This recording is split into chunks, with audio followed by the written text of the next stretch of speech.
Good evening. We're on air. Hello. Good evening, Granville. How are you? All right. How are you feeling? Very professional start, I Mark. know, yeah, very professional, ultra professional. Good evening to anyone viewing. 42 viewers at the moment. I'm sure that'll shoot up into the hundreds, Granville. Welcome to another ScoutCast live on Google Hangouts.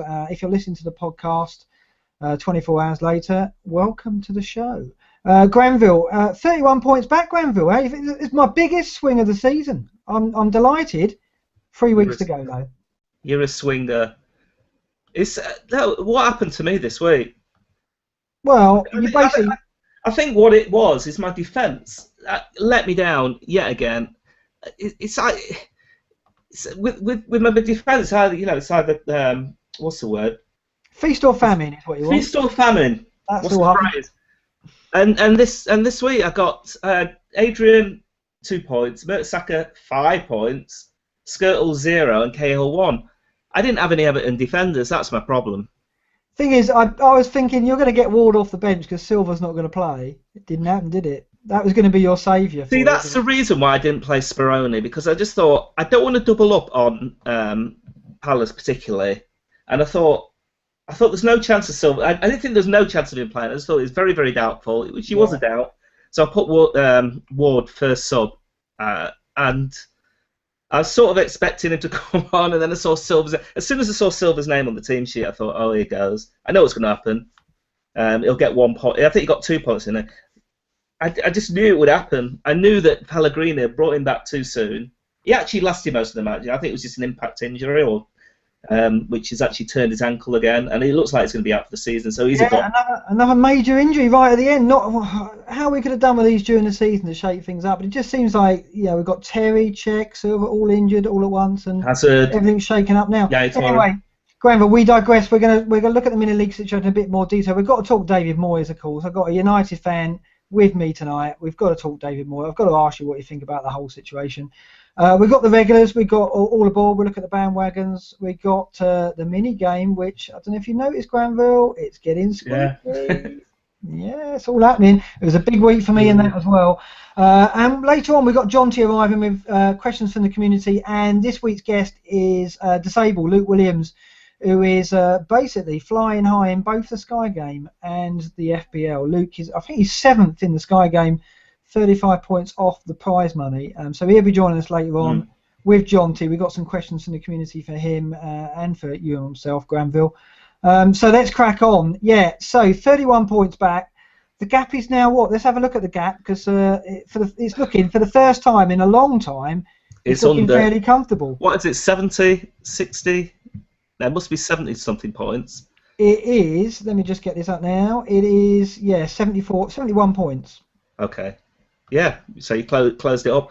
What did you do right this week?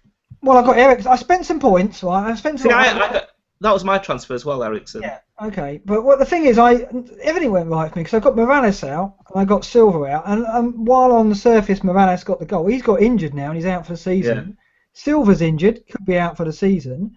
So both my transfers out have now been laid up for the entire season, and I got Ericsson and Mata in. Mata didn't do it, but he's got his double game week to come. He's got a double game week, and we'll see what happens with United with a new manager. But you had Sterling. 18 points. What performance he put in? Yeah, Ericsson. Outstanding. Who else? Yeah, and you had Baines. See, that's my mistake, not having the any of the Everton. Well, Coleman or Baines. I don't think you can have anyone else. I think basically Sterling and Baines were the difference between my team and yours, and that made up 31 points more or less. So that was it. And how I needed a game week like this, but to get it in game week 35, bit of a cool twist. 71 points. Can I make it exciting? I don't know. We'll see. There's a double game week to come. You never know. I've got to go all out for that, haven't I? But what differentials can you get really over me? You can't. No. There's only 4 teams with a double game. Oh no, actually there's 6. There's maybe you can get some Villa and West Brom defenders. I'm not going to go near those though, am I? Come on. I don't know. I just think that it's too little, too late, as the caption says. So it was a valiant effort, but let's see if I can get it down to 30 or 40 points by the end of the season and make it look just that little bit more respectable, shall we say. But Granville, you got a miff then. So what was it? Just your defence overall, or? The defense. Well, there's a few mistakes I made. Last minute I swapped. I had Adrian and Speroni. They're my keepers. I had Speroni in, and I switched it to Adrian. I knew when I did it. Every time I do that, late, it's normally between 11 and 11:30 on the Saturday. I knew I was going to regret it. But then I was looking. I didn't want the double Palace defence, so there was a reason behind it. Ward benched, and Silva I think probably the fact that I didn't transfer him out was a mistake. I was thinking about it for quite a while, and I knew that I needed an extra player, see, because I had Byrne, Noon, and Silva and Morales were both doubts. I think Morales was a doubt, wasn't he? No, well, I mean, I don't think it was a doubt going into that game week. I mean, there's talk that he's got an ongoing muscle injury, but yeah, I think it's just a doubt as in like could have got rotated. Yeah. So I had too many players who possibly wouldn't play. Two of them definitely weren't playing, and two others were doubts. And I was considering swapping Silva, and I thought I'll keep him, stick him on my bench, and then I'll get rid of my other dead player, Byrne, and I swapped him for Smalling. For the double game week, so I made a mistake. I should have got Ramsey. I'm shocked you got Smalling actually, because he didn't start the match, did he? So he's not nailed on as such. I mean, there's a lot to talk about. But I thought he came on a sub. I thought he replaced him. No, played right. He played right back. Okay, that's right. He played right back. Jones and Smalling play, but surprisingly, he played Smalling right back. Yeah, rather than Jones. Do you think he's going to get 2 starts over the double, Smalling? I don't know. I don't know now. I mean, under Moyes probably. Well, who knows? Yeah. Who knows what's going to happen? But I got it. I couldn't see anyone else. I couldn't see another double game week defender that I could afford. I was thinking there was single player options, but I just wanted a double, and he was the only one I could afford because what I wanted to do was swap Silva probably for Mata. In the end, I changed my mind, and I've already done my transfers. I knee-jerked in Ramsey and Rooney, didn't I? You've done it already, have you? Okay. Yeah, just so that I don't have to think about it again for the rest of the week. You're making your transfers this early. It's nice to see that. And I declared for it. Yeah, straight out there. Confident. Very confident indeed. Can I just point out, we'll look at the ScoutCast team, because again, got 88 points this week, so 1 point less than myself. It's now 41 ahead of me, so 41 ahead of me, or 44 in fact. But it's only 37 behind you, Granville. Have you noticed this? And not only that, it's got the wild card yet to play. Game week 37. So are you worried? You know what's going to happen? It's like, cause I've been accusing you of kind of trying to hold back the reins of the ScoutCast team. Indeed, yeah. I may end up doing the same at this rate. I know. I think it's going to catch you, because if it uses, I mean, we've obviously got to work on the wild card together next week. If it uses that wisely, I think it's going to haul you in. I think we're both in trouble or something. That, wouldn't you? Yeah. Looking at the ScoutCast team, I mean, it's funny because we forgot to do the transfer. We talked about it last week. We're going to do Morales for Ericsson, and it worked out not too bad because there was only 2 points in it. But it's got 2 transfers this week, so I'm going to do. It's your turn to manage. Morales to Ericsson has got to be the one, though, isn't it? Yeah, I would have thought so. We can't get United as City players in, so there's not much point in doing anything for the double. No. That might be the saviour for me. The fact that the ScoutCast team can't really do much in the double game week. No, I don't want you nobbling it now. But at the same time, we've got Bonnie up front, and he's having a great. I'm actually thinking about getting him in at some point. 7.2, and he's knocking them in. Villa at home this week as well. Have you seen his fixtures as well? They've got who have they got? They've got Villa, then they're home to Southampton, and then last game of the season away to Sunderland. Well, that's not going to be easy if Sunderland need points. No, I mean the thing is, it's just you're drawn to double game week players, aren't you? That's the problem, and it is kind of like we've had this discussion before. When there's a double game week looming, you just feel your transfers have to target those players. But we've seen in the past. It's not always the most effective tactic. So Bonnie, I mean, why not? The form's there. Villa at home, you fancy him for that one, wouldn't you? Really? So it's just extraordinary. So watch out for the ScoutCast team. No nobbling it. I think the transfers this week are Morales to Ericsson, and then I fancy Alonso. I just think home to Cardiff this week, as we'll see when we do the weekend preview. And Alonso looks the most likely in terms of getting attacking returns. Well, if we're going to play the wild card in game week 37, then don't even consider. I wouldn't consider Sunderland defending. I suppose just home to Cardiff. You think Cardiff are going to score, do you? I think you're still thinking about a double game week. I am, but also I think this week. Anyway, we'll look at that with a weekend preview when it comes to the clean sheets. Granville, should we look at? Well, let's before we do all aboard, let's touch on the David Moyes thing. So we've got to talk about it. What are your feelings? I mean, you must be relieved, aren't you? Surely. Yeah, I'm pretty relieved. I have to tell you, I'm relieved for him as well because it was just getting. His job became untenable, and he's just hanging about in the job for weeks and weeks and weeks, and his excuses would just were just so lame. And what more can you say? I mean, it's a situation that no manager should ever have to be in, where it was just going on and on and on, and just like making mistakes in interviews and then on the what was happening on the pitch was especially against Everton. I mean, it wasn't the final straw because the final straw came a few weeks ago, probably maybe against Olympiacos or Liverpool, because those were abject performances. I don't know. I thought he was I thought he'd do stuff for United. I thought he'd be a solid, capable manager who'd give the club longevity and he'd be a great manager to carry on, after Alex Ferguson. But I was completely wrong, and just never expected it to go this bad. I thought maybe top four, third or fourth wouldn't be a bad result for him for the first season, but it just went. It never improved. That was a problem. It started bad and just got worse. The thing is, I unashamedly, I've got to admit, when we did the pre-season predictions, I predicted that United would win the title, which is absolutely ridiculous. I got some other things a bit more correct, but that one was miles off. I had every faith in him, I really did. I thought that he was, tailor-made for the job, and the players would react well to him. I don't know. What did you make of the fact he didn't thank the players? I mean, he came out today and he's issued thank you to everybody at the club, didn't mention the players. Surely something in that. Do you not think? Absolutely, yeah. I think the players never really had faith in him. And you sort of understand that as well, because, a manager who hasn't won anything and he's coming in and he's telling them... I just can't imagine how they felt when Fergie left for a start and then a manager with no winning experience came in. I never actually considered it, to be honest with you. I've never been in a dressing room like that, so it was probably underestimated how the players would react to him. And even though I don't think any players, meant to play bad on purpose, it just happens like that. They get demotivated. They've got no one to turn to, and. There were other mitigating circumstances as well. There's, the best players are aging. It's a year on from last year. They're getting injuries.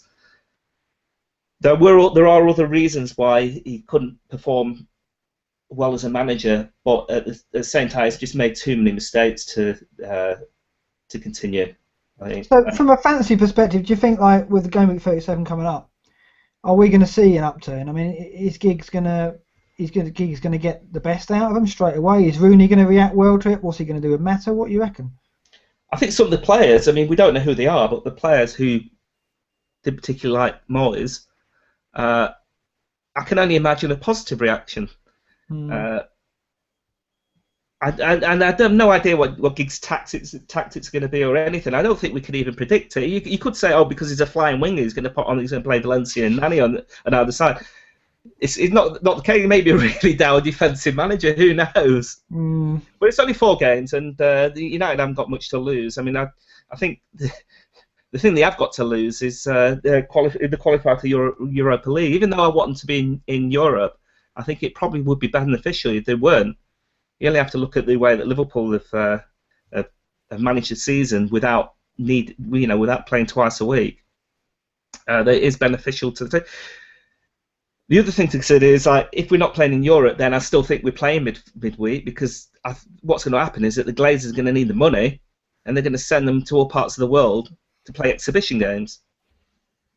But I don't think you won't have the intensity of football that you would have in, say, in the Europa League. So I think it might be beneficial if we don't qualify. Hey, on the So bright side, Granville, we can pick United players in the ScoutCast team next year. So brilliant. There I you didn't think go. of that. Are we continuing on with that then? No, we'll That come role? up with something different, I think. Okay, let's move on to all aboard then, because it's interesting. Because Wayne Rooney, looking at the transfers in, Wayne Rooney is second on the transfers in this week at the time of recording, with just over 55,000 transfers in. Aaron Ramsey's top, Yeah. 152,000. You've got to regret not getting Ramsey, haven't you? I mean, instant reaction. First start of 2014 actually at Hull, goal, 2 assists. He can't do anything wrong, can he? I mean, incredible. He made them tick as well. Arthur. I don't know. Did you watch the game? No, I saw the highlights of it. I mean, I saw his goal, Made a massive difference to all parts of the team. yeah, It just shows you, doesn't it? I mean, I think we probably underestimated Ramsey, from the start of the season. But looking at him now, he looks pretty much a complete package. I think they're going to do well. Actually, I think you need Arsenal players the last couple of weeks. yeah. The fixtures are strong, aren't they? And then they've got the motivation. So, I mean, just purely speculation. I mean, Ramsey's at 7.4 now. I think we saw him go over 8 million at his peak. What do you think he's going to come in at next week? I mean, next season, because it's a tough one for FBL. It's going to be like they won't. I mean, it's not guaranteed that Ramsey's going to hit the ground running and produce the kind of form he showed this year, but it's pretty likely. So, what do you think he's going to come in at? What, 9, 9.5, or even more than that? Probably 9, 5 or 10. Yeah. Right. Yeah. It sounds too much, doesn't it? It doesn't It does. sound. Yeah. You don't think that he should be a big hitter, but you look at what he's done. His points per game this year, it's been phenomenal. It's probably one of the top points per game. Yeah. Particularly midfield. No, so I think it'd be worth considering. I mean, you have to see what kind of price is going to be, and relative to there's going to be players like Yaya Torre is another one. He's going to be over. I think he'll probably be overpriced, but considering that he's the best performing midfielder this season. But the thing is, Torre's not going to get the pens, surely, that he'll get. I mean, you can't. That's the problem with Torre and Gerrard. The penalties have been a key factor in their scoring. Yes, they've been brilliant. Well, Torre in particular from open play has got goals as well. But Torre's got the free kicks and penalties, which you've spoken about a lot, on the Scoutcast. But you can't count on them next year. Whereas with Ramsey, his finishing ability looks just so strong that you kind of think, well, he's going to produce it again next year. So I think I'd pay 9 million for Ramsey. I don't think I'd pay 10.5 for Torre, which I think Torre is going to come in at around 10.5. So it's going to be interesting how they price those players. Rooney, as I said, 55,000 transfers in. A lot of people getting him in for the double game week. You're surely tempted, aren't you? Yeah. The thing is, what do you think is going to happen with Giggs? I mean, it's back to this kind of speculation about what kind of team he's going to play. Maybe he hates Rooney. Maybe it's just like, he never wanted to have the contract, he wanted to be out of the club, and he might not play him. I mean, I was speculating. He probably, of course, he'll play him, but you just there'll be some kind of thing that you see in this team that you think, that's interesting. Yeah, it will be. Why is he playing him? Yeah, I think he'll just go Rooney up front and Mata behind. I think that's what he'll do. I think he's seen in the last few weeks that Mata needs that central role. If he's got any sense, he'll keep him there. He'll play Rooney off the shoulder of the defence. I don't see any other way. But we'll see. It's going to Giggs' team sheet is. So he may play Welbeck up front. He may do. I don't see it myself. Okay, 50,000 transfers in Raheem Sterling. We've got to talk about his game week because he's got to go to the World Cup, hasn't he? And he's another one next season. How are they going to price him? Because, I mean, he's not going to be in the same bracket. He's not going to be in the heavy hitter bracket, but he's going to get a price hike because at the moment he's looking outstanding, and you think he's going to carry that into next season, didn't you? But what a performance at the weekend. Brilliant. No, really, really good. I mean, that goal he scored is outstanding. I mean, you need something like that from your midfielders. United haven't got any of that this season. Well, it's pace as well. United haven't got any pace at the moment, and that's they've got any pace, and they've got no one who'll have a pop at goal. And you saw that against Everton. They were just like knocking the ball sideways on the edge of the box, no penetration at all. Everyone wanting to play in the same position, whereas Liverpool stretch the play, and they've got the ability to take players on. It's interesting what Roger said in the week. He mentioned, and I think we're going to pick this quote out for say what, or if we haven't already done so. I mean, he said that he's played Sterling in a number of positions to improve his intelligence. and he's been playing him obviously with Sturridge out. He gave him the freedom to join the attack behind Suarez. Where's Hodgson going to play? And this is the thing now, because I mean, we already think that Hodgson's going to play Sturridge out wide. Is he going to play Sterling on the other flank and Rooney down the middle? Is that what he's going to do? I mean, he could play three behind. He could play Welbeck as well. He could play 4-2-3-1. Surely not. Well, Welbeck. I mean, like Welbeck for England. He's done the business. He's scored 8 goals, I think, in 13 games. So it's or maybe it's 20 games. He has actually got a good strike rate, and you need again. It's the pace. The way it can worry defenders. So I don't necessarily think he's definitely going to start, because you've got Rooney, Sturridge, Sterling. Yeah, not sure. What do you think he's going to play? Is he going to play 4-3-3? I don't know. I mean, I think he'll play the one up front, and I think he will either play 4-3-3 or he'll play 4-5-1 against certain opposition. It depends. I mean, the Italian game you can't afford to lose. He says he's going to go for it, but I think Sterling has just, like Lallana a few weeks ago, has brought himself onto the plane now.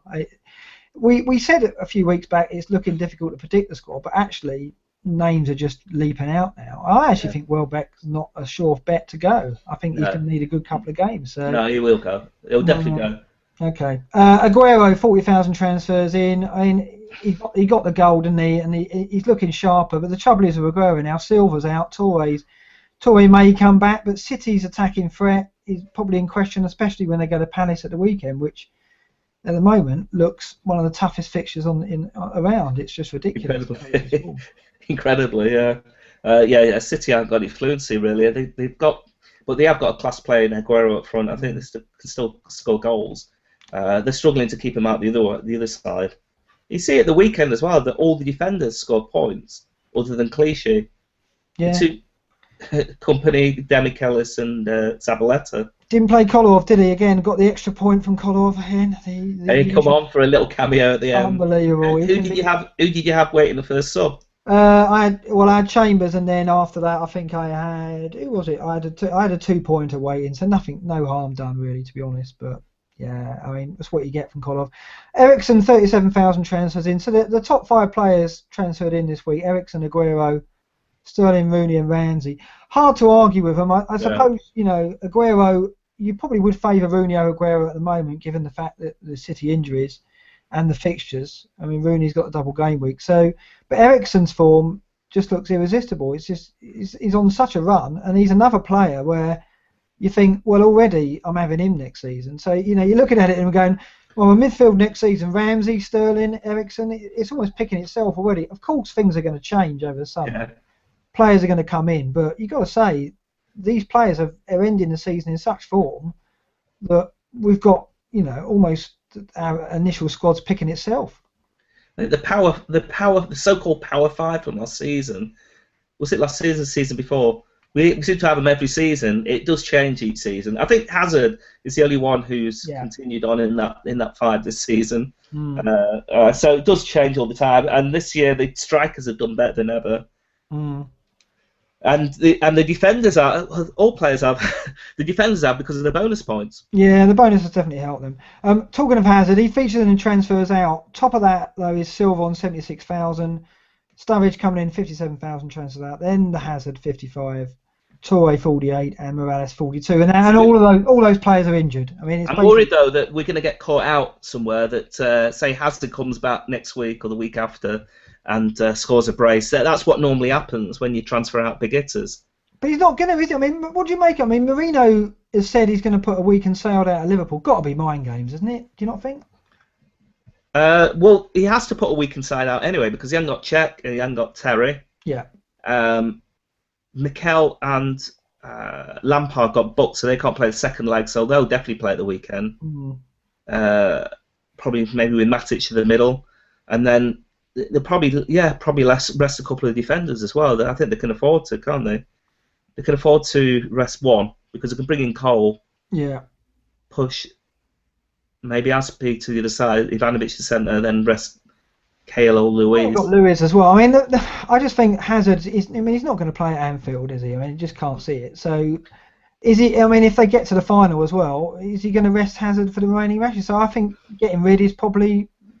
I think it's a no-brainer. I think and his form wasn't great going into the injury anyway. You know, he was struggling for goal, smoke and play. So I think, yeah, I mean, it makes total sense. Silva, we think he's going to be out for the season. Sturridge, we don't know as yet whether he's going to be back at the weekend. Toure, there's a chance, and Morales out for the season. And Terry's another one probably out for the season. Yeah. And that will hurt a few people. I know it hurts Jonty because he's got to make a decision. It's got quite high ownership, which is good for us non-owners, good for Cahill owners, I would have thought. So that throws a little bit of a spanner into the works. The thing is, as I said earlier, we needed, and this is the kind of shake-up we needed earlier in the season. Yeah. So many of those players, you know, are template team players, and Silva has become that recently, and so has Morales because of the double game weeks. So both those players have been popular. So these injuries have really kind of put the cat amongst the pigeons right at the end, but it's probably too late for the chasing pack, which is, you know, me, includes me, but it's just, you know, it's what we've been needing all season, but it's happened now. We're right at the death. Okay, Granville, let's do the game week preview. I've picked out the clean sheets, and I've mentioned Alonso earlier as a transfer for the ScoutCasting. The reason being, I reckon Sunderland are one of the three teams I picked for the clean sheet. I've gone Arsenal first of all, at home to Newcastle, which is the Monday night game. I just don't see it. I mean, Newcastle's form dreadful. I think it's 2 goals in 7. Remy be back, but I just don't see it. So I mean, you got Mertesacker. Surely you're going to get the points there, aren't you? I would have thought so. I can't see Newcastle scoring. I'm not so sure about Cardiff not scoring. I think it's a time of the season where these relegation threatened teams start pulling out results. Like Sunderland, I mean, could you believe that they got a win and a draw out of Chelsea and City? Yeah. That's just astounding. It's like we said, though. I think we said in the mission, and we've said before, at this stage in the season, these results just crop up, and it's just so unpredictable. But no way you could see them winning at Chelsea. That was get a point maybe, but a win. I mean, I just think against Cardiff, I think Sunderland have got it in them to grind out a 1-0. I think there could be goals, but I just think it's going to be so tense, and I see a little bit of magic winning it for Sunderland. So I think they'll keep a clean sheet there. Who's got the magic there for Sunderland? Larson, maybe. I think they've got Barini, and they've got Johnson. You know, they've got players who can turn a match. So I just fancy those two to do it. I think Johnson's a different player at home. He has struggled away from home. He didn't get 90 minutes at Chelsea. He sacrificed a lot away from home early on because he just hasn't got a defensive side to his game. But I think that I think they're going to sneak that, and I think defensively they'll get a clean sheet out of it. I'm not so sure, but okay. West Brom against West Ham. West Ham are sort of. I mean, I don't think can West Ham still go down. They look safe, don't they? I just think that is a safe fixture for West Brom. They're going to look at it with 3 points, and again, I just don't see many goals in it. I just think they're going to grind out results. West Ham are tight. They don't offer much up front, so I just think again, it's going to be a pretty dire spectacle, and I think West Brom will sneak a clean sheet. So, and West Ham. Any others there? Well, I think United will probably get one at home to Norwich. Surprised you missed that one out. Well, I just don't see it. Again, Norwich are fighting for their lives, aren't they? So I just don't see it really. I think that. I guess it's the same situation, but I think Norwich are just so poor at the front. Van Wolfswinkel has scored 1 goal all season. That was the first day of the season. Yeah, I know, and even that was sort of lucky because it was a miss-hit cross. I didn't even remember it, and he just got his head. It just sort of bounced off his head. It was sort of a good goal, but one of those lucky goals as well. Well, the thing is, I said about the pre-season predictions. I said we always pick a player who's going to be the flop of the season, transfer flop of the season. I think a few of us picked Van Wolfswinkel, me included, and Andy backed him. I remember Andy had him in his fantasy lineup at the start of the season, and he got that goal on the opening day, and I thought to myself, oh, maybe he's not going to be so bad. That's his only goal for Norwich, and that shows it, doesn't it? And it's not so much bad finishing. He's hardly had any shots.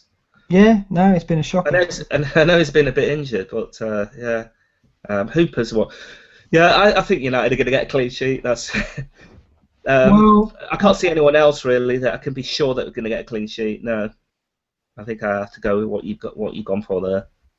Okay, so fancy on the risks, and and heavy hitters, I've just got to leave the car for a minute and turn off my washing machine, which keeps beeping in the background, and so I've got to go and turn that off.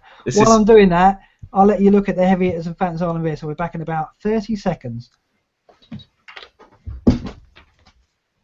So you're leaving me on my own? Great. Let's have a look. Fancy. Okay, so last week, what happened? So Mark had Aguero and I had Suarez. He won that 12-9, and he had Harry Kane, didn't he? I think he stole that off me. Harry Kane, he scored a goal. Again, third game week on the run, 8 points, and I had Jordan Much 1 point. So overall, he won that week. Last week, 20. Are you back? Yeah, I'm back. Yeah, sorry about that. The missus has gone to bed, and the washing machine just beeps continually to tell you that it's finished, and that will just come out in the. Sorry about that if you were hearing that in the background, everyone. Was it 3 points in it now? Game on? Yeah, so you won 20-10, and now it's 3 points in it. Yeah. It's a big comeback. I never thought you were going to do it. Yeah, well. So that makes these picks really important. I've been messing about for the last few weeks. Yeah, you're getting complacent. Well, take it seriously now, Granville. And I get the heavy hitter first, so I've gone Rooney to kind of preempt you because I thought, well, new manager. I think Rooney's going to react well. I don't think there's any doubt he's going to start. Home to Norwich. I think there's going to be goals in that because United are going to have their tails up. Norwich are going to have to go for it as well if they fall behind. So there was a number of options, but I'll back Rooney, I think. See, I've changed mine. Because I did put Suarez in there, and I just thought, oh, you're going to say that thing, he's got Suarez again. They have got a bit of a tough game at home to Chelsea.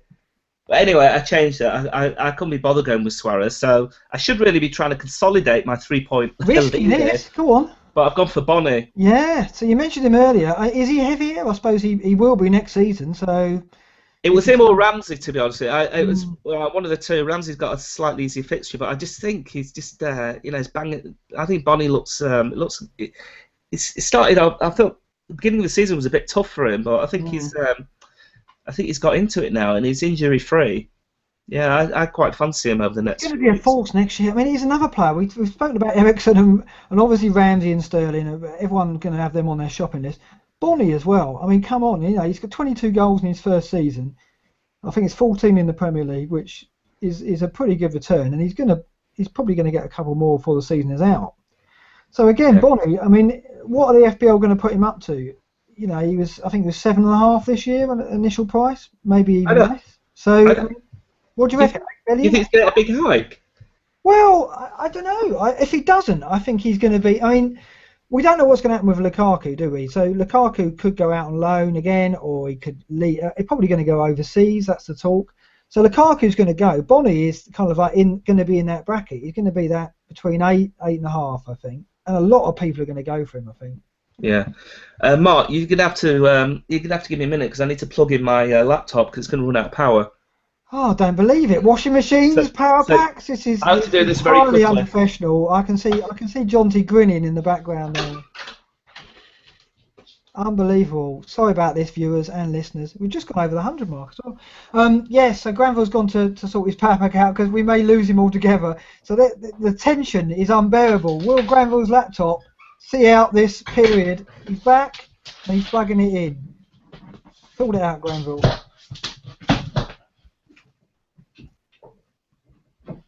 Dead air. How do I feel dead air? Come on, this is ridiculous. So Fantasy Island Risk, you've gone for. I'll read out what you've gone for. You had the first pick and you've gone Holtby. Decent one, I think. Fulham at home to Hull. Got to win that game, haven't they? Holtby, who missed the Tottenham game, is going to be back for that. And I think they got goals in them, Fulham. I mean, and I think Hull City is struggling. Now, somehow they're falling into the scrap a bit. So. I think Holtby's a good bet, Granville. You can't answer me, and I could be saying anything you wouldn't know, but I reckon Holtby's a good pick. What have you been saying about me? No, I actually think Holtby's a good pick, I was saying. Oh, yeah. Fancy on a risk, yeah. I think he's looked the most likely for them, because Jagger hasn't been starting matches, and Rod Delager's come into it recently, but I think Holtby is a class act, and I think he's going to do it against Hull, so I think that's a good pick. I'm going to go, let me see, well, I was tempted to go back to Arne. Arne Auzovic is a player that I had earlier in the season, if you remember rightly. Me too. Yeah, I know, and I'm tempted to go with him, But I'm going to go Barini because I think that's a fair Fantasy Island risk, and I think Sunderland are going to beat Cardiff, and I think Barini is going to be the difference. So I'll go Barini. So I quite fancy that. Rooney and Barini, Bonnie and Holtby. I'm going to have to start watching because I always forget, when it comes to doing the podcast the next week, I always forget who we've had. So I have to listen to last week's podcast because I always neglect to write things down. Yeah. And I have to listen to last week's podcast and catch, just that section. So now I'm going to be more into it. Yeah, exactly. At least it gives us some excitement. Yeah, thanks so much, Graham, for reminding me about that. Yeah, I did say this is my best hope of any kind of glory, such as it is. But yeah, I think I've come true with that. Scout Leagues, let's look at those chasing glory, and we start with the Sky League. Our special guest in the moment is Luke Williams, and he is third in the Scout League in Sky Game. He's trailing Dami Ali Boken, who is first and second, and also happens to be second and third overall in the world. And we'll talk to Luke in a minute about this, but Dami Ali Boken's still got his two identical teams on 2-4-3-2. He's 31 ahead of Luke. And Dami is only 4 points off the prize money in the Sky Game. So we've been waiting, haven't we, for him to differentiate these two teams. I presume he's just going to do it right at the end. He's going to choose two different captains. I don't know. I don't understand it. What is there any prize for second place? Yeah, there is. Yeah. So I mean, he's going to get in the money. It's just what he does with these two teams. I think the tactic has got to be you go right to the end of identical. And then for the final day, you're hedging your bets. You'll have two captains and hope that the person in top, who's Susan Roberts, who's only 4 points ahead of him at the moment, you're going to beat them one way or another because you've got two different captains. So I mean, the tactic should work. And we'll talk to Luke about it in a minute. But is it genius? I think it could be. It's puzzling. Well, no, I think it's a clever ploy. So anyway, Dami's top of the Sky League. Luke is in third, and Luke is also seventh overall. As we'll talk about in a moment, he's 35 off the lead. In the Sun Game, Jeff Pryor is storming ahead on 1964 points in the Scout League. Ahead of Charles Mouzon, who's got 4 teams in our top 5. And Charles's second team, or best team, is on 1828. A good 136 behind Jeff. And Jeff, in the overall standing, is 5th. So he's in with a shout of the prize money. He is some 43 points off the top, 53 points off the top. So I was looking at Jeff's team, Granville, and he's the John Terry injuries hurt him. Although it's hurt a few people up there, so a lot of injuries in the teams at the top of the Sun team or Sun Game, and obviously across the board in the Sun Game. Jeff has got Terry, Hazard, and Torre and Sturridge, so he needs some of them back. So yeah. There's no transfers, are there? No, so it's all over in terms of transfers. But I mean, the key player for Jeff will be Lukaku because none of the top 5 have got him. Right. And Lukaku, if he comes good in the final few weeks, he could yet win it for him. We'll see. I mean, we're going to be following Jeff's progress in the last couple of weeks. But good luck with that, Jeff. Let's see how Lukaku does it for you. Hopefully he can pull it off and you can get in the money. You're going to get in the money anyway, some money anyway, Jeff. So we'll see if you can get the big money. In the play-on game, Matty Matter, brilliant name there, 28 quid in the FFS £2 game. He kind of stocked up on Arsenal and Liverpool. He got Sterling and Suarez up front, and then 3 of the Arsenal back 4 did the business for him. So well done to Matty. There's a grand up for grabs in play on this week if you're playing there. If you're not, give it a go right at the end, last few game weeks. So I think it's time to get John T and Luke on. So let's give John T and Luke a call, shall we? Let's get them on the hangout. Let's do the necessary. They're muted at the moment. Let's sort that out. Okay. Good evening, Joe. Can you hear me loud and clear? I can. Good evening, Mark. Good evening, Granville. We'll just go and get Luke. Luke, can you hear me? I can, yeah. Good evening, Luke. Well, apologies in advance, listeners, for the hiss. So that's Luke's microphone. We got him a budget microphone because we're all out of money. That was it, basically. But yeah, good evening, Luke. Welcome to the ScoutCast. Nice Roma top. You've been playing football? I had a 5-a-side game just before this, yeah. So just warming up for it. That is outrageously athletic. You're not meant to play fantasy football and real football, surely. That's ridiculous. One or the other. Well, Joe, when was the last time you pulled on a shirt and some boots in some anger? I was about 12, maybe 13. You were 12 years old, not years ago. You were actually. No, I was probably I was at school, I think. Right. Yeah. No, I seem to remember in my early 30s once, but it didn't end well. Not a pretty sight. I huffed and puffed a bit. Much You prefer to I say you sit in can't, the you can't, armchair. you can't buy jerseys in that shape anymore. No, no. So it's a very long time ago. But yeah. So how how are your two teams doing this week? I've missed all the chat, but have you? Yeah, no, well, I'm glad you asked, John, because I got 31 points back. No, I thought I'd kind of lead you into that. Thanks A very much. rare shimmer of light in your season. A little bit of glory, but yeah, not too bad. Joe, how did you do this week? Very well, actually. Yeah, I'm in the top 1,000. Thank you very much. Oh, you've done it, have you? There you go. Yeah, Why you asked us? 844th in the world. Leighton Baines did me proud. As you know, I've been arguing for him vociferously behind the scenes. He's a great player. You've been back in Coleman, you cheeky swine. I know. It's just for. Yeah, he switched. And you know what else he did? He criticised me last week for saying Nasri was in like a sort of like top 5 midfielders. Yeah. And then he gets him. I know. You can't trust him. I took a gamble that Silva wasn't fit. He ended up being fit, and then he ended up not being fit. So it's kind of worked out, and I'm happy with Nasri. I think he's him and Yaya are the best midfield options there. That's what I said. I mentioned to you a couple of weeks ago because we got myself and Mark got a lot of criticism, didn't we? Particularly off you, John C, for not having Yaya Toure in our fancy sides. And I proved to you that I didn't. That over those. It's true. It's true. From the double game week for those next 3 weeks, I was actually positive, like 10, 15 points extra without having him. Yeah, Gerrard was the one, wasn't he? Gerrard was the one to. Well, it's Gerrard and Mata. Yeah. Gerrard, Nasri, and Mata outscored Yaya, Sterling, and Silva.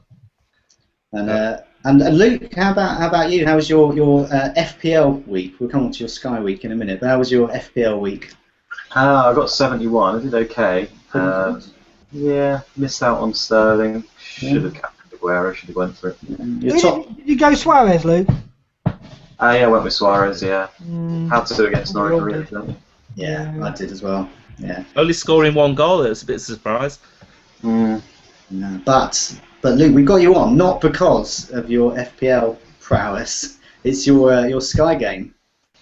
So I mean, I just wanted to kind of recap for the listeners and the viewers whereabouts you are in the Sky game and how many points you are away from £30,000. Is it 30 grand, Luke?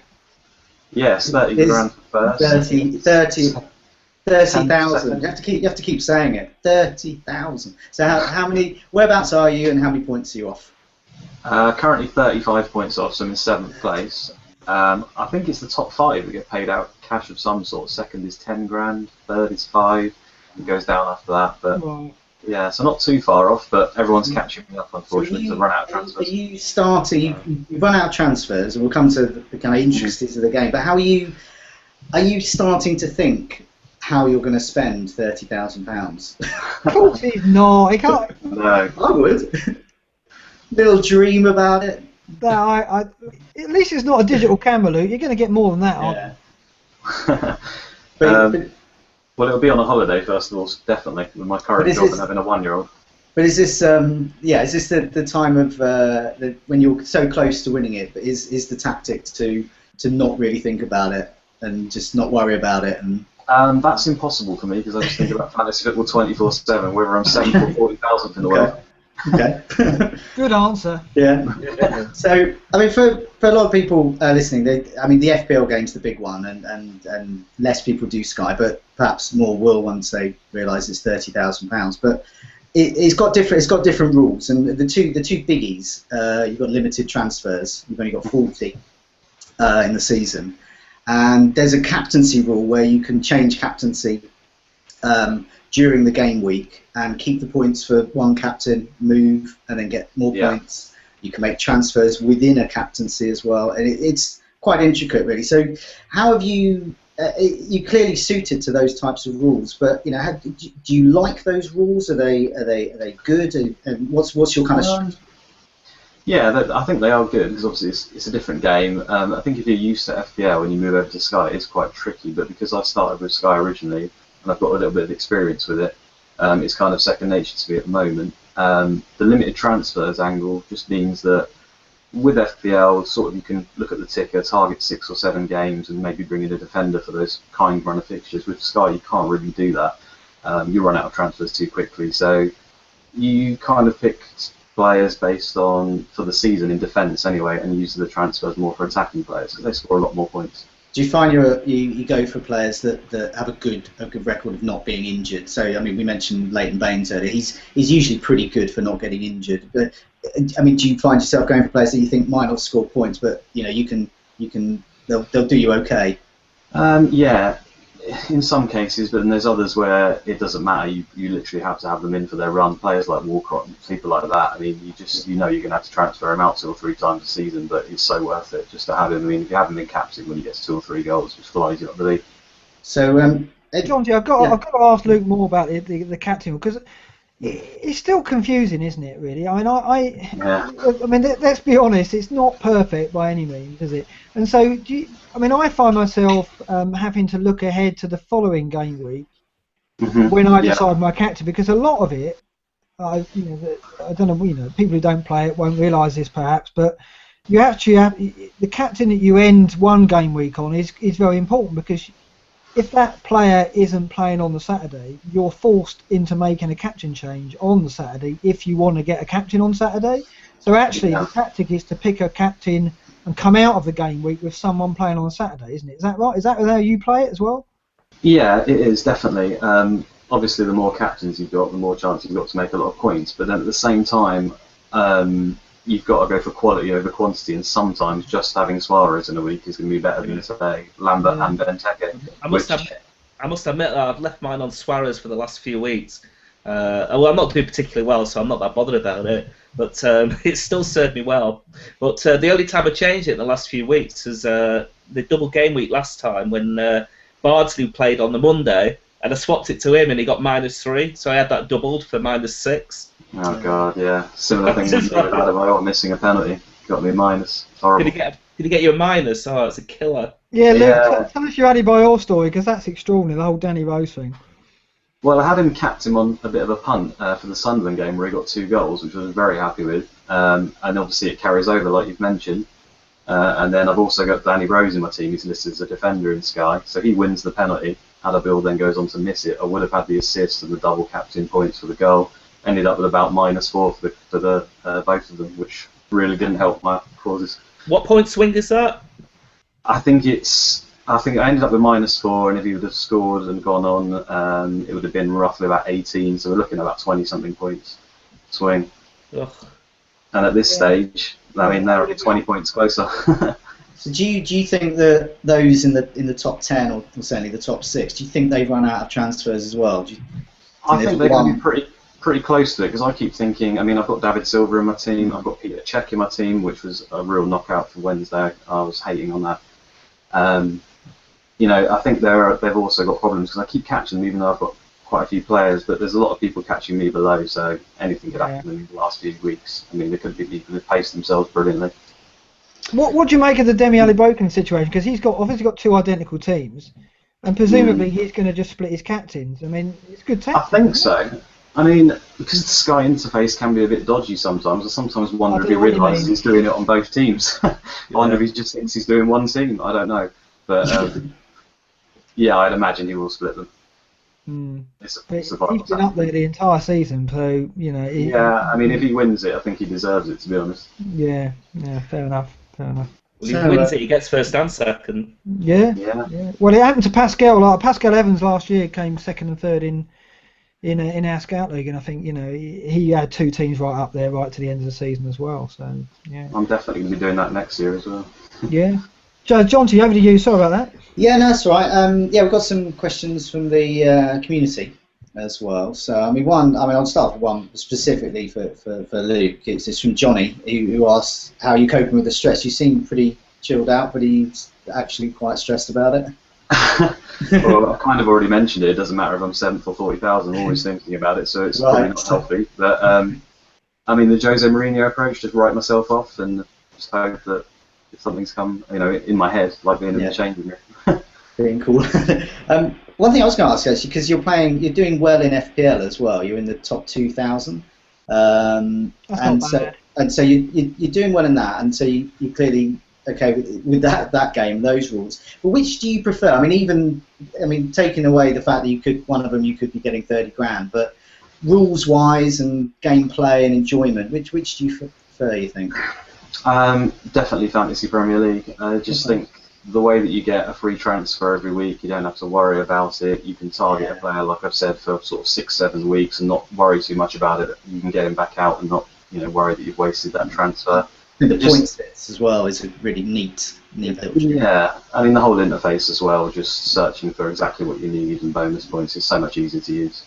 Have you got any suggestions for improvements for the FPL game? Oh, he has. Let's hear him. No, I do actually like your one, Granville, about half points for auto subs. I think that too many people get lucky off of auto subs. It just means that you. Including you, Granville. Since when? I think it'll provide it'll be a new tactic, won't it? That you need to pick the correct starting side, and you'll score different points for the same players. I don't know if the interface. I mean, obviously it has to be coded. The interface you'd have to do some work for it. But I think it would be an excellent idea. I think it'd be good, but I think it's unlikely because I think like with the way they changed the bonus this year, their key aim is to get more points. More points means more interest. People get much more interested and excited about it. More points. So I don't think they'll do anything to actively cut points. So I think if there are any changes this year, I think it's going to involve more points. So I don't know how they're going to do that. But I think they're going to leave it alone. I think with the Oxford game out there in the background as well, I mean, they're going to leave it alone. The Sky game, Luke. I mean, that's what I was getting at. We've had lots of chats about improving that, and it is interesting because a few seasons ago the Sky game was quite different to the FPL, but I think because FPL now uses Opta data and it's got the bonus points based off Opta data, they've got a bit closer together, and I think the Sky game needs to differentiate itself a little bit more. The prize money helps though. Surely you're going to play the Sky game every year because of the prize money, isn't that not a fact? Yeah, I also think people say, I remember saying pre-season that with this, because it's through Sky Bet, you can sort of have cash mini leagues with people you don't know. You can do it through your Sky Bet account. So there is Facebook groups, example. I'm in about 5 or 6 different leagues, I think, all with different cash running, which you can't obviously do in Fantasy Premier League unless you know them, unless you're very trustworthy and hand them £20 over the internet. But I think that's an element to it as well. But it's just 2 hands on the Sky one this year. I mean, you really need to be involved with it all the time. This is the thing when you're changing captains from day to day. You have to have 100% commitment. Otherwise, especially if you're at the top, you have to be there every day for the team sheets. Yeah, I built myself a spreadsheet and sort of use it to, like you say, leave your captain on the Sunday for someone who plays Saturday, and it has helped out quite a lot. You have to put a lot of effort into it. I think that's really for people who play Fantasy Premier League. If they want to win the 30 grand and they think of themselves as quite a good manager, I think if they put the time and effort in, they can definitely be there or thereabouts. Yeah, so when did you build that spreadsheet? Was that the start of the season or as a result of playing it before? Yeah, that was at the start of the season, because obviously it's a new thing for the 2 captains, but it's worked out well. Okay, interesting. With some more questions from the community. One, this one is, I suppose, applies a bit to Luke as well, because he's a Manchester United fan like yourself. I didn't know that. But lots and lots of Manchester United questions. But the one I quite liked was from Zaid, which is for the double game week. He asked, who's the priority, Aguero or Rooney, or both? Which is so there are people there without either, but which is the actual priority one to get, Aguero or Rooney? Which is the one? You go firstly. I'd say Aguero, because I think we should just wait to see what the deal is with Rooney and how Giggs is going to set up his team. I think it's just too much of an unknown at the minute. As it happens, I got Rooney in before Moyes was sacked.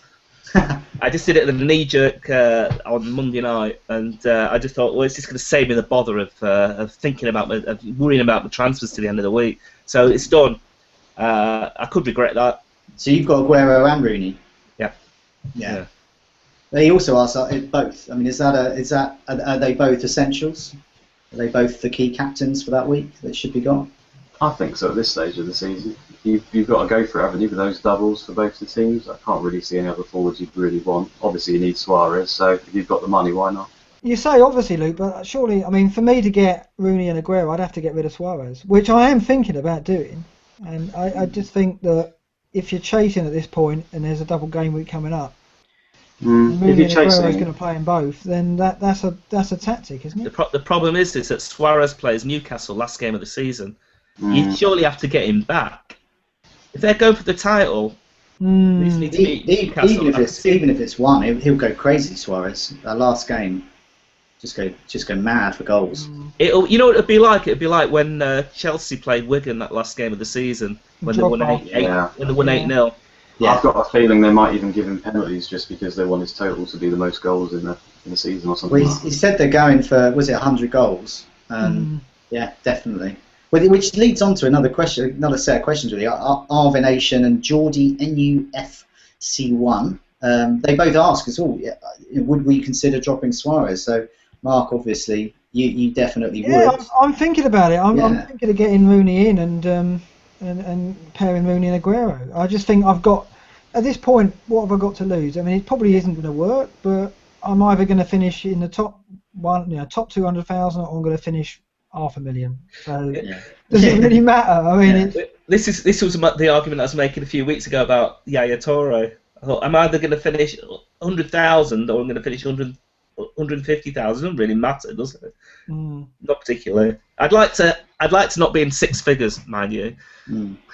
Thanks very much, Granville. I think for me it would just be lunacy to get rid of Suarez. Just because it's far too risky for Joe, surely. Yeah, that was way too risky. No, it's just also because the teams in the top 10,000 or 1,000, the ownership and captaincy of Suarez, the ownership's pretty much 99%. The captaincy, if he's got a good fixture, is somewhere around 95%. If Suarez scores 2 goals and you don't have it, you don't even captain it. Depends what you want to do. If your ambition is to finish, say, in the top 500, you're going to need to drop.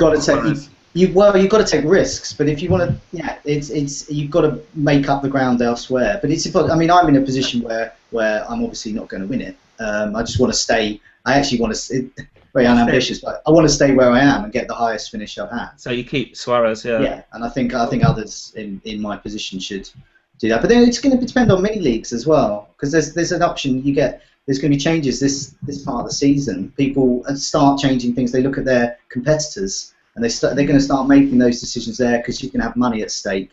It'll be interesting, Jonty, to see if anyone at the top, we'll look at the FBL standings after we've done the questions, because it's just got incredibly close with Luke Weston at the top and Tom Fenley in second. I wonder if any of those guys will think about doing the Suarez out. I think one or two will, because we spoke to Ebbs about this time last season, and he was in with a chance of winning it. And he took some risks. And a few of them did, and I can't remember. Did he captain Michu or something like that? On the final day, on bench Lukaku. But it's a risk. He could have paid off. He could have won it. And if he hadn't done that, then he would have no chance. But similar to what I'm going to do, probably to try and win the Sky one. I mean, if I captain Suarez, it doesn't matter if I finish 15th or 20th or 7th. I may as well go for first. So that means no Suarez. So that's your only tool now, isn't it? The captaincy, because you haven't got any transfers. Yeah, I'm pretty much relying on Toure to come back, Aguero to do well, and Liverpool to flop. So it's pretty unlikely, but you never know. Some more questions. We got SW6. He asks, and we talked a lot about the likes of Yaya Toure, and he talked about Ramsey earlier, but he talks about wingers. Real lack of wingers this year. Wingers have been great. So in fantasy seasons gone by. So is this a one-off? Is it a one-off because of injuries and things like that, or are we actually seeing a change? Are we seeing an active change? I think we are seeing a change. Now you think about players like Valencia, Etherington, Lennon, Bale, Jarvis, Downing. Yeah, and they've all been good players for fantasy football over the years. So, yeah, I think the game has changed. I don't think there's not so many flying wingers about anymore, and the formations aren't really suited to having traditional wingers. There's maybe more kind of inside wide men. It's players like Morales, isn't it, who are kind of strikers or forwards who can play up front, but they're being shifted to kind of tucked inside off the flank, and Sterling we've seen come in off the flank and playing behind the striker, and so it's these kind of flexible front players, kind of really flexible front player. You can just go anywhere across the front, and And you look at two of the traditional wingers that are out there that are still playing week in, week out, Routledge and Dyer at Swansea, but they're not getting points. And it's the same for Hernandez, who when he got the role tucked in behind Bonnie while Mitchell was injured, he looked handy. But when you stick him out on the flank, he does nothing. Or in terms of same with Mata, and it's weird with Ericsson as well, because he can be out on the flank, but he's not really there. He's still coming in. He's still where he wants to be, and he's allowed to be. And I mean, Ericsson is going to be the one of the first names on a lot of people's team sheets next season, I think. As you mentioned earlier, I mean, I think that people aren't going to look at wingers. I think they're just going to look at those kind of. I mentioned before, I think there needs to be an attacking midfielder position, because I just think there is a bracket of player that fits into that, and Ericsson, Morales. These are two players that fit into that, and Sterling as well. Then they're not midfielders, they're not strikers, but they fall in between that. And that position over the last 2 seasons, that kind of that role of a forward that is playing out wide but tucking inside, has just become more and more popular, and they're getting loads of points every season now. So yeah, I mean, fantasy football isn't going to adapt to it, but the Premier League, I think, has just kind of changed, and the winger is dead really as a productive fantasy player. Quite a few questions from Apple Bonkers. Hard to know where to start. Oh dear. But his is one sensible one. This one's about are players from teams with nothing to play for worth avoiding, or is that a bit of a myth? It can go either way, can't it? Yeah. It is a myth. I think it's unpredictable. I'm looking at Southampton though, and I mean I bought Lallana 2 or 3 weeks ago, and I'm looking at Southampton now, and they're just. They're kind of going through the motions, but got no cutting edge. Newcastle are basically all on the beach somewhere, and they've sent in some kind of shot dummies just to kind of pass the time. I think Hull are sort of disappointing recently as well. Yeah, well, Hull could go down, so they need to get their act together. I mean, Southampton are the classic case, like you say. It's just the Rodriguez injury is not the stuffing out of them a bit, and Lallana. He's probably going to pick it. He'll get something before the end of the season, I'm sure, because he's got obviously wants to get on that plane. But I think he's a sure bet anyway. But yeah, he's been playing away. Sorry, remind me. Last season, Nolan, were West Ham playing for anything? Because he got a hat trick last day of the season. Didn't he? He did. That's a good point. He won't play for anything. Yeah. And the same for Lukaku for West Brom as well. He got a hat trick last day, didn't he? Pressure's off. I suppose it depends on the last game. Last game is a weird game. Anything can happen. I often, with my transfer on the last game, I just get whoever really, and I like those kind of punts. Like I didn't do it. I wish I had that. Remember when Emerson Boyce, the last day of the season, he just out of nowhere just got like 15, 16 points. Great. I was a big Boyce fan. Yeah. Yeah. Very good. I suppose that's the beauty of United now, that they under Moyes would have just drifted. Last 3 games have been. What would they have done the last 3 games? I mean, I think it just throws a spanner into the works, and I think they might be worth backing. I think they might be on a little bit of a high. It's strange just to be talking like this, but I mean. Giggs is a legend at the club, and it'll probably be the only kind of 3 games that he ever manages for United. I would have thought. It depends how he does in his managerial career elsewhere. Well, I think he gives Januzaj a go. I think Januzaj could potentially be good. But yeah, a lot of people are. While we've been broadcasting, a lot of people are speculating about what the Man U lineup's going to be, and it's quite key, obviously, for us. But the big speculation is that he's just going to go back to experience in defence. We're going to see the likes of Vidic and Ferdinand back, Sure. and he's just going to go for the old guard there, And then, yeah, like Januzaj, who's really popular with the other players. Yeah. I think he'll do what the fans want. I really do. Yeah. Yeah. Which will be Rio, Vidic in defence, like you've mentioned, and probably Januzaj on the wing, Maturin behind him. That's what I think. I think. Where's Fellaini fit into all this? Fellaini doesn't. In the stands, probably. Although he doesn't really fit in the stands with that hairdo, but yeah. Yeah, I think that's where he's going to end up. Yeah. So yeah, I mean that's the kind of key questions that I picked out.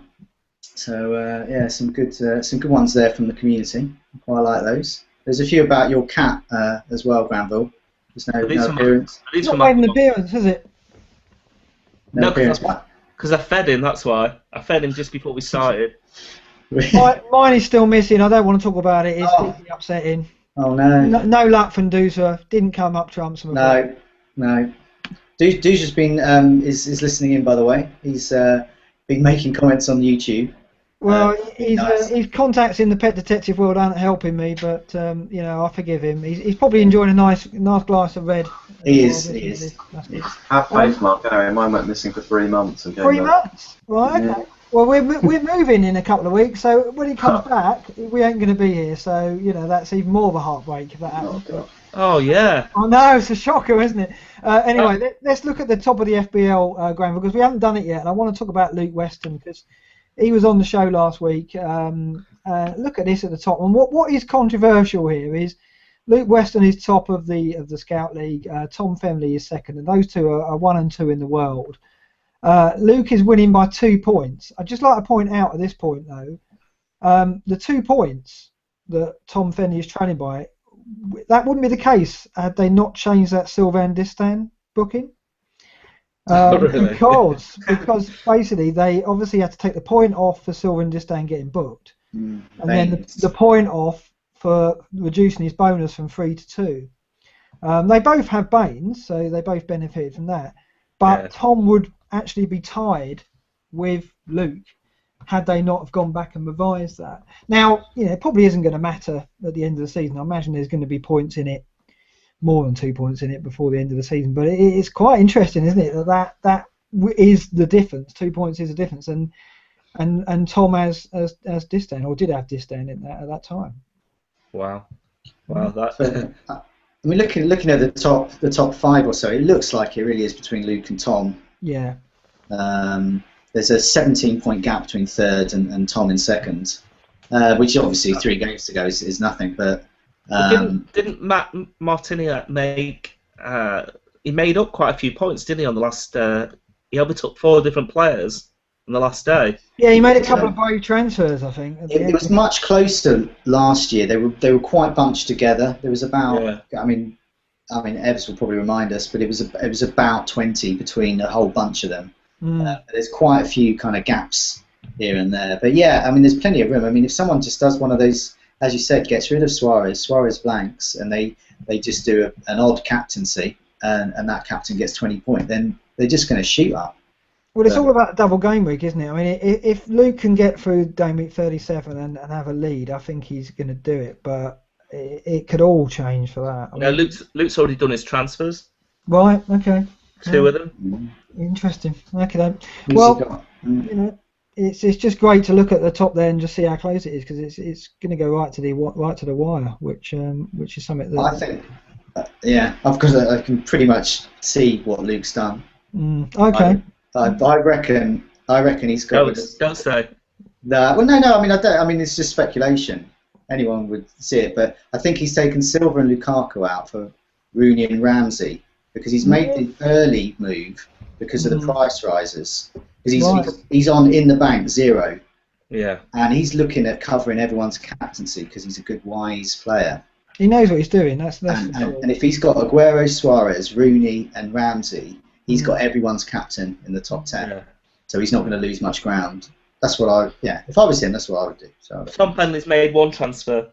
He's done it as well, has he? Well, that's going to be Ramsey. Well, I imagine that he's got Silva. So he's probably done Ramsey as well. Yeah, but he won't have Rooney. No. That'd be interesting. So that'll be advantage Luke definitely there, unless this is one of those annoying weeks where I thought it was going to be last week, where Lukaku just decides out of nowhere to get a hat-trick. Surely not. No, I hope not. He's that kind of player, though, isn't he? Yeah. Oh, it's so tense at the top, Granville. It's nice to dip in, isn't it, and see how the other half lives. So this week, what we're going to do, Granville? Should we start with you, Joe? Because you're leading the pack here. Right. Okay. Well, I was speaking a bit off air to Granville about it earlier, and I've got two. I could go two ways here because the Terry injury means that I now have no bench because I've got Noon, Terry, and Collins, who's pretty much not playing. So I'm going into this with no bench. So the sensible thing is to rectify Terry to a double game week defender like Man City one. But midfield, I've got Ramsey, like with Luke, and I suspect Tom as well. You want to be getting Rooney and Ramsey are the ones everyone's getting in this week. You want to be covering yourself there, so they're the ones I want as well. So I'm either thinking, I'm genuinely undecided. I'm either going to go sensible, get rid of Terry, or I'm just going to take a bit of a hit and just go in with 11, no bench, Ramsey and Rooney in. I just don't know. It just depends. It's going to go till Friday night because I've missed a lot of price rises. I'm not too worried about price at the moment, this stage of the season. So that's me. I'm genuinely undecided. It'd be one of those two things. Luke, what you got lined up?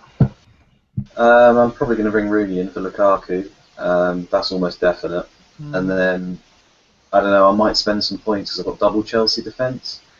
It's not looking good. Mark's got that as well. No, I haven't. I got rid of one, but yeah. And the thing is, with Chelsea, you just don't know what you're going to get now to the end of the season. You don't know who you're going to pick. Who's going to get rested as well? Who have you got? I've got Azpilicueta and Cahill, but I mean, with Terry and Checkout, I'm thinking they're going to concede in most of their games anyway now. To be honest, it'll probably be Azpilicueta, and it was going to go to a Man United defender, but sod's law with Moyes getting sacked, I just don't know who to put in now. It's a bit of a risk, whoever I put in. Yeah, well, you've got a couple of. I mean, this game week this week. See what the Giggs picks. I'm sure things will become more apparent. I mean, I've got Smalling, but I don't really hold much hope for getting 2 games out of him in that double game week. Yeah, I think it's St Jones, but then again, we've already mentioned it could be the old guard. We just don't know. Well, I think I'm gonna take a hit again, Granville. I think I'm gonna go for it. I think I've got to get Rooney. I think so. For me, I could lose Baines and Lukaku. I could lose the Everton pair because I just think I might hold Ivanovic because he's always got the goals in him, and I think he will play. I think he'll play at Liverpool.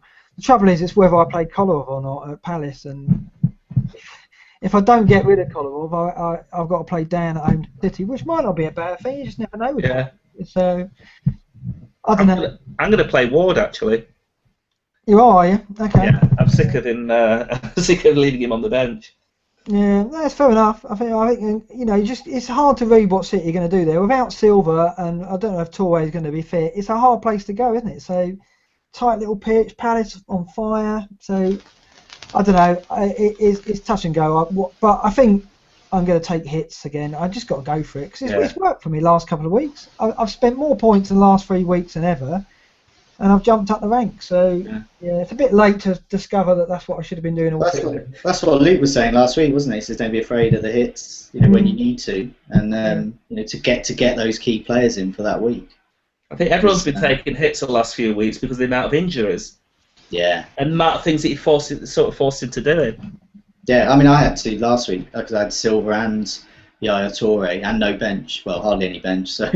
Yeah, you just have to do it. But this is it. The injuries have been good because it's kind of forced the people to make those changes, and it's forced people to play a bit. Well, it was bad for me though because it forced more people to get Eriksen. So I'd had Eriksen for a couple of weeks before that, and I was really enjoying his points, and everyone else around me not having his points, but kind of forced the hand there. So yeah, it's a bit annoying that, but oh well.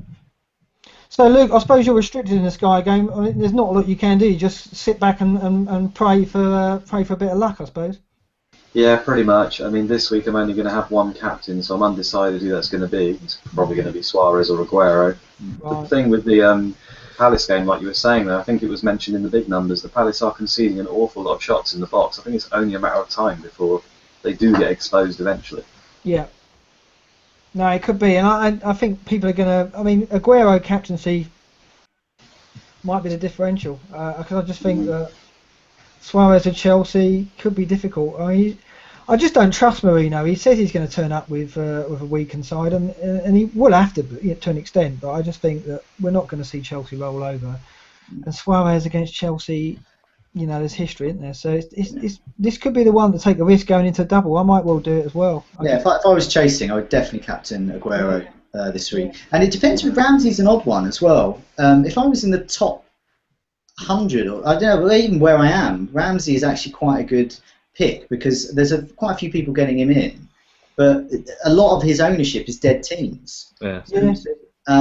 So if you're around, I don't know, kind of that kind of 500,000 mark, there's going to be loads of teams with Ramsey in, so he's not really going to be a differential.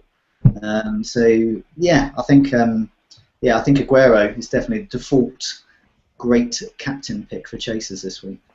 It's only just occurred to me how boring my two transfers are, Rooney and Ramsey. It's just everyone's going to be doing the same ones. That's the key ones to do. Yeah. See, you panic, Granville. That's it. You see, because I've got some points back on you, you're reverting to dullard mode to try and see yourself over the line. That's what it is. You've got everyone's captain that week, so you won't have a bad week. No. You might have a great week, but you won't have a bad week. So that's a good. Not like this week. This week I had an awful week. Really? 58 points. Yeah, the worst score in the whole of the Contributors League. My good lord. What a shame. Makes it more interesting. Anyway, John T, thanks for joining us again. Pleasure, as ever. And Luke, best of luck for the weekend. Yeah. Yes, we're all thinking of it. See if you can pull that back and make it exciting for the run-in. But congrats on a great season in both games. Thanks a lot. Thanks for having me, guys. Cheers for coming on. Cheers, those Dan. two games Bye now. going.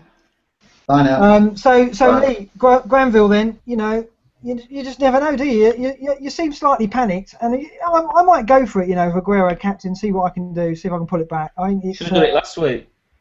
Well, yeah. You'd have made a few more points. Yeah, but if I can get 20 points back this weekend going into a double, you just never know. I might go hits crazy over the double game week and make it a little bit more exciting for the final running. But I think it is too little, too late, Granville. But at least I've got my tail up going into the World Cup. I might beat you in that this time. I didn't play the World Cup last time, but I think I was away. Or was it? No, it was the Euros you played.